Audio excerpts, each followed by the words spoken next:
Եղբայրներ եւ հավատացյալներ, արդյոք չեք հոգնել միջակ քրիստոնեությունից եւ միջակ կյանքից։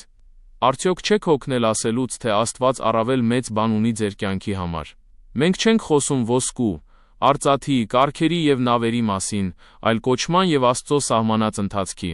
Մենք խոսում ենք այն մասին, որ Աստված գրում է ձեր ընթացքը, եւ այն, ինչ Տերը գրեց ձեր մասին երկնքում, պետք է լինի նույն վկայությունը, որով դուք ապրում եք երկրի վրա։ Դուք պետք է մեծ գործեր կատարեք Տեր Հիսուս Քրիստոսի անունով։ Ես աղոթում եմ Հիսուսի անունով, որ ամեն դեպ, որ գողացավ ձեր կոչումն ու Աստուծո սահմանած ընթացքը, ամեն դեպ, որ գերեց ձեր միտքը, խորտակվի Հիսուս Քրիստոսի անունով։ Ես խորտակում եմ ամեն սատանայական հարձակում եւ դիվային տեսիլք։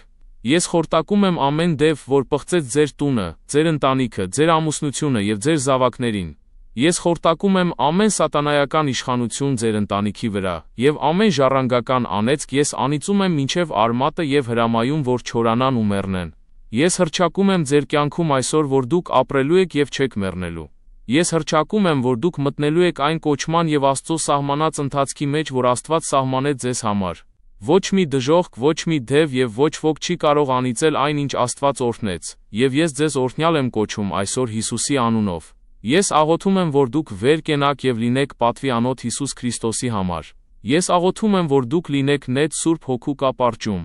Ես աղոթում եմ, որ ձեր միտքը նորոգվի Հիսուս Քրիստոսի անունով, որովհետեւ ոչ թե այն, ինչ տեսնում եք, այլ այն, ինչին հավատում եք Հիսուս Քրիստոսի հանդեպ ունեցած հավատքով, ցույց է տալիս, որ նա մեծ է, քան ամեն դև, որ կանգնած է ձեր առջև այսօր։ Ես հռչակում եմ այժմ, որ ամեն լեռ, որ փակեց ձեր ճանապարհը, ամեն թիվային ամրոց, կապանք եւ փորձանք ձեր կյանքում կկործանվեն եւ կվերածվեն ոչնչի Հիսուսի անունով։ Մենք արձակում ենք երկնային զորությունը, մենք արձակում ենք Աստծո դատաստանը ամեն չարչարող դևի վրա, որոնք տանջեցին ձեզ, եւ դուք ազատագրված եք Հիսուսի անունով։